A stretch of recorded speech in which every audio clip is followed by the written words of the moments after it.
Millions of people are asking questions about their finances, like, how do I stop worrying about my money? What does true success look like? And how much money is enough? But perhaps what they're really asking is, what really lasts? Hi, I'm Rob West, and this integration of biblical teaching with financial wisdom is the entire reason I've written my brand new devotional, Our Ultimate Treasure. It's designed to help you align your heart and your money with what really lasts. When you support our ministry through a generous one-time donation of $400 or more, or $35 or more a month, you'll become a Faith Fi partner. That means you'll receive year-long benefits, including Our Ultimate Treasure, 4 issues of Faithful Steward, our magazine, helpful money management tools in the Faith Fi app, and more. Just head to faithfi.com/give. Now, on to the podcast.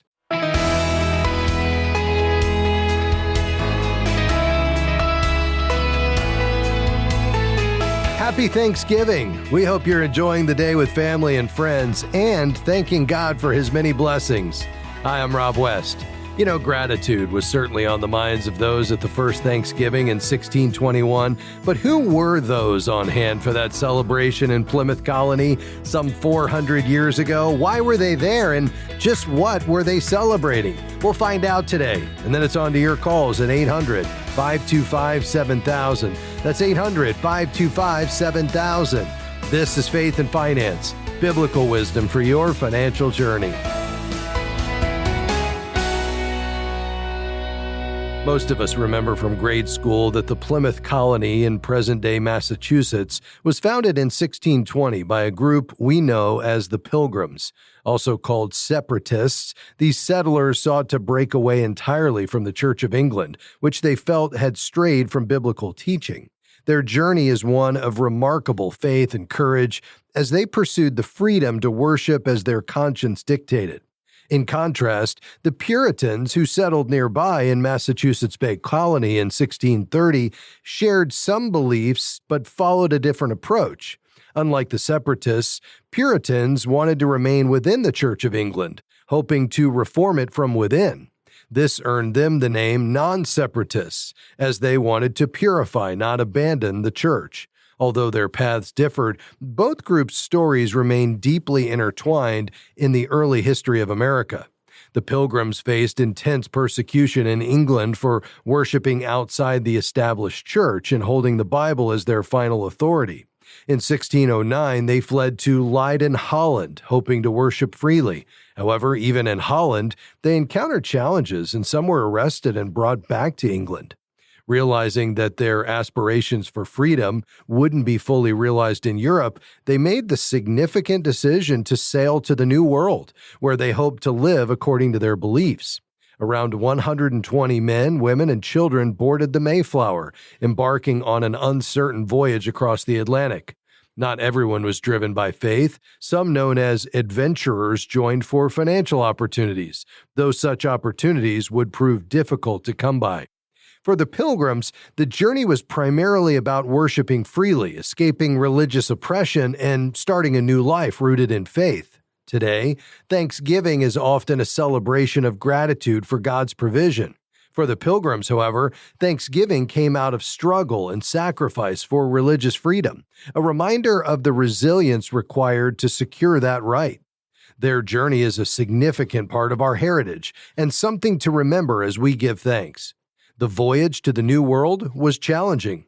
They faced delays, and the Atlantic crossing was rough, so they arrived in November instead of summer, leaving them no time to plant crops. This led to what became known as the starving time, where disease and lack of food took a heavy toll. Nearly half of their group didn't survive that brutal first winter. Despite mistakes in planning, the Pilgrims established a positive relationship with some of the Native Americans in the area. One Native American named Squanto, who had previously learned English, was especially instrumental.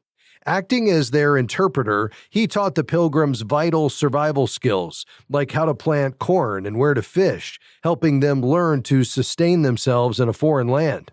With Squanto's guidance, they planted crops in the spring of 1621 and were able to reap a modest but vital harvest that fall. To honor God for His provision, they invited their Native American neighbors to a Thanksgiving feast. By then, Only 22 men, 4 married women, and 25 teenagers and children remained from the original group. The Native Americans who joined them brought food, nearly doubling the gathering size and marking one of America's first potluck celebrations. Together, they celebrated survival, provision, and friendship, a testimony to faith and resilience. Years later, William Bradford, Plymouth Colony's longtime governor, wrote about this journey in his book, Of Plymouth Plantation, quoting Hebrews 11:13 through 16 to describe the faith of those who endured. The passage reads, "All these people were still living by faith when they died, admitting they were foreigners and strangers on earth. They were looking for a country of their own, longing for a better country, a heavenly one. Therefore, God is not ashamed to be called their God, for he has prepared a city for them." Bradford and the Pilgrims saw this verse as capturing the heart of their journey, knowing that their true home was with God. As we gather for Thanksgiving this year, may we remember the story of their courage, faith, and gratitude for the freedom to worship as we choose. From all of us here at FaithFi, we wish you a happy and peaceful Thanksgiving.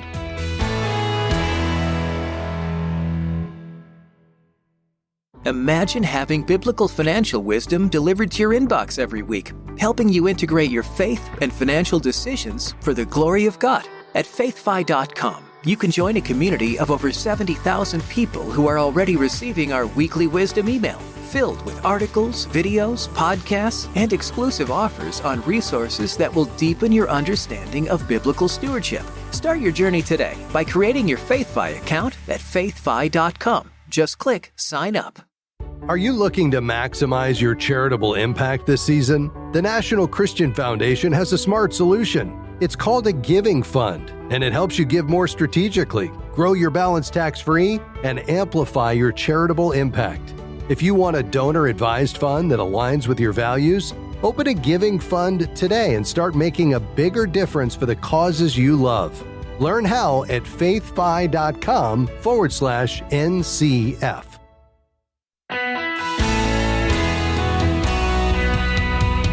Hey, great to have you with us today on Faith and Finance. We're so glad you're joining us. If you'd like to be a part of the program, you have a financial question, call right now, 800-525-7000. That's 800-525-7000. Let's go to Illinois. Caprice, how can I help you? My question is about this dollar 2.0 and this new law. It's S.1582. How will it affect like our currency? I'm retired and I'm concerned about, the money that I do have saved. Yeah. Do you have any crypto assets? No, I do not have any crypto. So you're just mainly concerned about where money and payments are headed. Is that right? Yes. Yeah. Yeah. I mean, it's a sign that Washington is getting serious about regulating digital money. And so, for somebody who's, in the fourth quarter of life, you're invested in stocks and bonds and traditional retirement income, this new law really isn't something you need to be concerned about. It's a law on what are called stable coins. And you might say, well, what in the world is that? Well, a stable coin is a type of cryptocurrency that's designed to stay the same value. That's why they call it a stable coin. So it's usually pegged to the US dollar. So unlike Bitcoin, which goes up and down, one stable coin is meant to always be worth about $1. So if you buy $100 worth of a stable coin, you get 100 digital tokens backed by real dollars or short-term treasuries held by the issuer. And then you can use them for payments or transfers, or you can, use them just to hold digital cash. But the goal is stability, not speculation. So why would somebody have a stable coin? Well, its value isn't making money. It's moving money. So it's like digital cash. It can travel instantly 24/7 anywhere in the world without going through banks. So people use them because it's fast and cheap to transfer money across borders in seconds, often with lower fees. For access, they let people who don't have bank accounts use digital dollars through apps or wallets. Trading and payments, programmable money, so they can use them in digital contracts or apps to make instant payments or provide rewards. So that's how it's being used. what is the challenge with it? As stable coins become more integrated into payments, financial, what you might call innovation, may shift how money moves.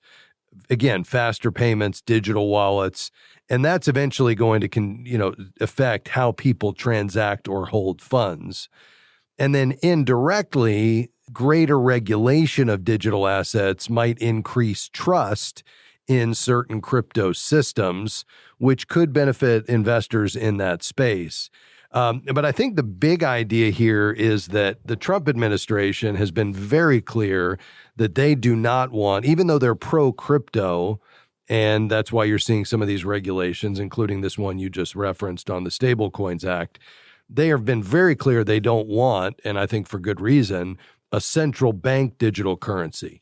This idea that we would eventually get rid of paper dollars completely and that every transaction would flow through the U.S. Treasury, which would give visibility and perhaps control over how we use our money. And that's not a good thing.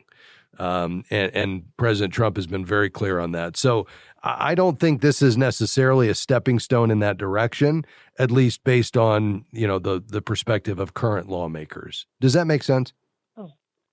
Yeah, a little bit. Is there a resource, an additional resource that you can share with me that I can kind of get some more information? Yeah, it's a good question. I don't have anything right offhand. I mean, there is so much out there. Perhaps this is a topic we could go do a deeper dive in with Mark Biller from Sound Mind Investing. I'd love to hear his take, on where this is all headed with digital currency. But unfortunately, I don't have a resource for you at the moment. But I'll make a commitment to you that we'll make it, a part of one of our topics that opens the program here in the near future. Okay. Oh, that sounds wonderful. And you did help me. I have a little bit more understanding. Thank you. Excellent. And you have a wonderful day. You too, Caprice. Lord bless you. Thanks for calling today. 800-525-7000 is the number to call. Let's go to Ohio. Hi, Carol. How can I help you? Hi.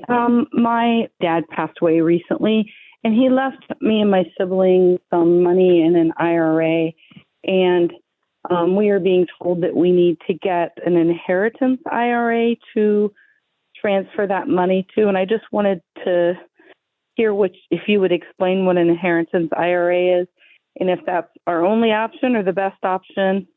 Just kind of explain it. Yeah, happy to. Yeah, so when you inherit an IRA, you don't take the money out directly. You open what's called an inherited IRA in your name, so you can move the funds safely and then avoid unnecessary taxes or penalties.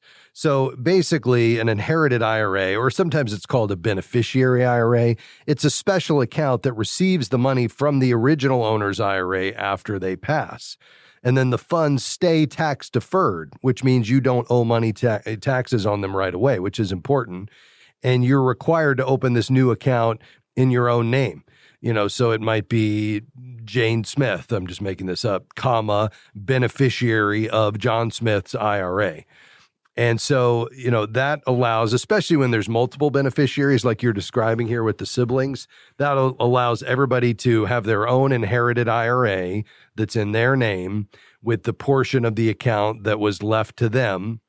And then you have certain rules as to how you need to take it out. And those have changed recently. So where do you go from here? What do you need to do? Well, I would contact the financial institution that holds your dad's IRA. And if you haven't already, tell them you're a beneficiary and you want to open an inherited IRA. And then transfer the funds directly. Don't take a check payable to you personally. That would trigger taxes. And then once the new account is set up, the custodian, the company that the financial institution you call, will guide you through the withdrawal options. Now, under Secure Act 2.0, which is the most recent law, the current law that governs this, if your dad passed after 2019 and you're not his spouse, clearly you're not, then you likely have to withdraw all the funds within 10 years. Now, you don't have to take the money every year, but it all has to be withdrawn by the end of year 10. And then every time you take a withdrawal, it becomes taxable to you in that year. And that's often why you want to spread it out, because depending on how much we're talking about, you may not want all of that taxable in one year because it could push it up into a higher tax bracket.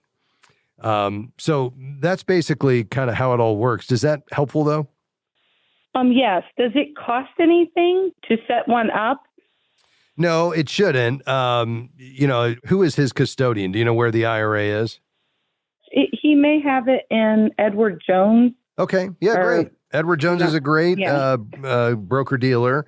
It's just that, you're less with 10,000 or somewhere around that number, you're going to be less than what you would need to have an advisor who could oversee it. And so you're probably going to need to make these decisions yourself. Now, if Edward Jones has, a retail solution where you can do it yourself, that's great. If not, you'd probably want to transfer it to, let's say, Charles Schwab, and then put it in the Schwab Intelligent Portfolios, which you can do. You can move it from one inherited IRA to another. That's not a taxable event and shouldn't really cost you anything. Okay. Thank you so much. All right. Lord bless you. Thanks for calling today. Folks, we do have room for perhaps one or two more questions before we round out the broadcast today. The number to call, 800-525-7000. If you have a financial question, 800-525-7000. This is Faith and Finance. We'll be right back.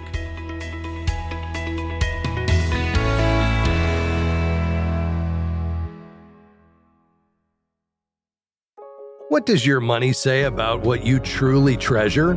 Hi, I'm Rob West, and I want to invite you into a 21-day journey through God's Word in my new devotional entitled, Our Ultimate Treasure.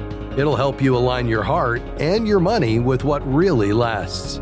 With your generous one-time gift of $400 or more, or $35 a month before December 31st, we'll send you an early copy as our thank you. Just head to faithfi.com/give. We are grateful for support from Timothy Plan. Since 1994, Timothy Plan has shared good news with investors and advisors by offering faith-honoring mutual funds and exchange-traded funds. More information is at timothyplan.com. The investment objectives, risks, charges, and expenses are contained in the prospectus and summary prospectus available at timothyplan.com. Mutual funds distributed by Timothy Partners Limited and ETFs distributed by Foreside Funds Services, LLC. Investing involves risks, including possible loss of principal.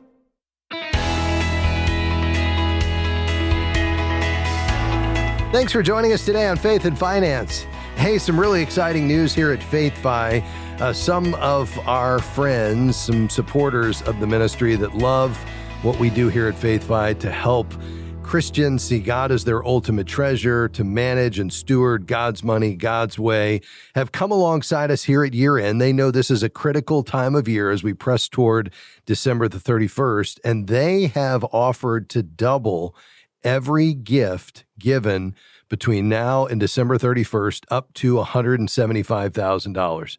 This is huge because this is going to allow us to finish out the year strong and prepare for all the new things that are coming in 2026. A brand new FaithFi app. I can't wait for you to get your hands on it. My new devotional, Our Ultimate Treasure, with really the 21 daily readings that allow you to explore each of the topics that I think is critical for you to understand how to put Christ first in your finances and in your life. I think you're going to love it. We've been working really hard on it, and it comes out early next year. All of those things and so much more. Every gift between now and December 31st being doubled here when you make a gift to FaithFi up to $175,000. If you'd like to learn more about it and perhaps jump in, maybe you love the program, you've found something helpful, or you listen regularly and you'd like to be a part of supporting our work, this would be a great time because not only is it year end, which is just a really important time for us to hear from you, but with this dollar for dollar match on the table up to $175,000, your gift is going to go further. And that's huge for us as we close out the year. So here's where you can learn all the details. You can learn more about the devotional, which, by the way, every gift given between now and December 31st will ensure that you get a copy of Our Ultimate Treasure, my new devotional, when it comes out early next year. Just head to faithfi.com/give. That's faithfi.com/give. All the details are there. A preview of the new devotional, a tracker so you can follow us through between now and December 31st and see how we're doing on this dollar for dollar match, and so much more. You can even get details on our FaithFi Partner Program. Again, that website, faithfi.com/give. All right, to the phones we go. Cody is in Arkansas. Go ahead, sir. Yes, sir. Thanks for taking my call. Of course.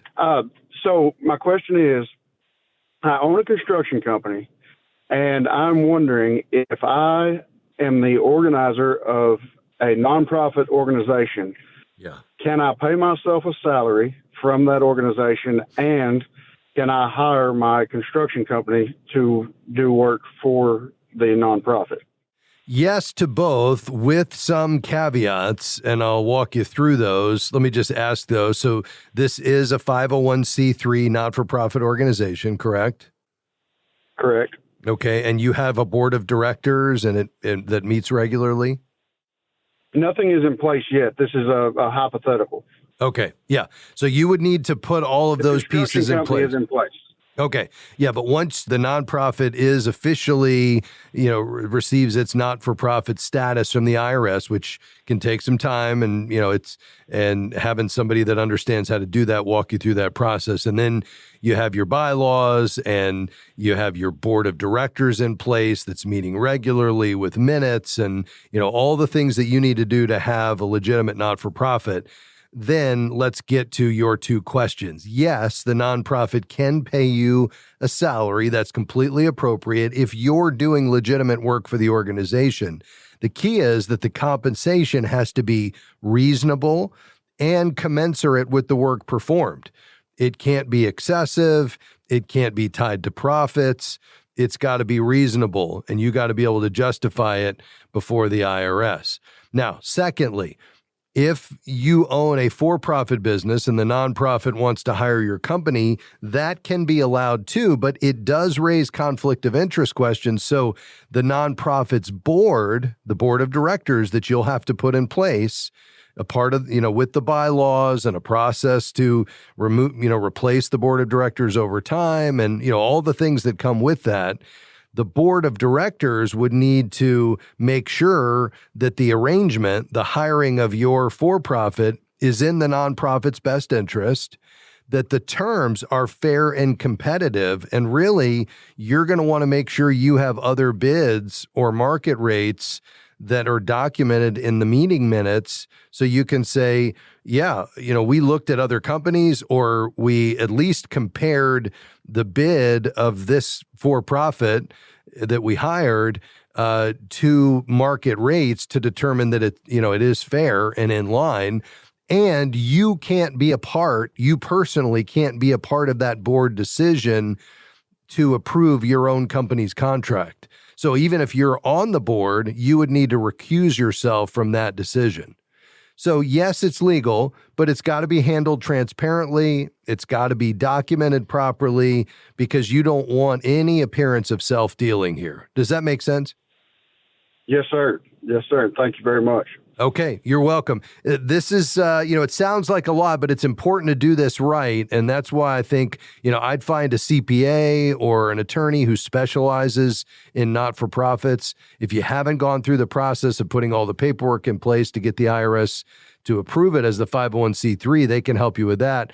But the other piece beyond the approval is all the other things you need to put in place, the bylaws and, the electing the board of directors and the regular meetings and the meeting minutes and, all the things that need to happen. So this is a legitimate, above board, not-for-profit organization. And then you can do some of the things you're talking about. But, the key is you're going to really want to protect yourself and the ministry by making sure you do this right. And anything that benefits you, you're out of the equation. And the board of directors is making those decisions. And it's all documented. So if anybody ever challenged it, you could pull it out and show that the decision was made above board. At the end of the day, not-for-profits exist to serve the public interest. And you're taking donations. And so you just need to be really careful. And I'm confident you want to do that. But those are the ways you do it. Thanks for your call. Well, folks, we're getting near the end of the program today. Our role as stewards has significant implications. You see, we have responsibilities, not rights. We're to manage God's resources according to His will, not our own desires. And so that means making decisions based on what pleases God and what aligns with His word. we're accountable. We're going to stand before the judgment seat and give an account. We're to live with an eternal perspective. We should be faithful in the small things. We want to hold God's money loosely and give generously. And, that's one of the keys to, I think, our role as a steward is to live that generous life with an open hand posture, ready to receive and know that's a blessing from the Lord, but ready to give it away as well. I hope this program will encourage you in that each day. Listen, I couldn't do this without my team today. My producer, Devin Patrick, on our phones today, Sandy Dickinson doing an amazing job, and Mr. Taylor Stanrich providing great research and support today. Folks, I hope you'll come back and join us tomorrow. It's been a pleasure to be along with you today. May the Lord bless you, and we'll see you next time. Bye-bye. Faith and Finance is provided by FaithFi and listeners like you.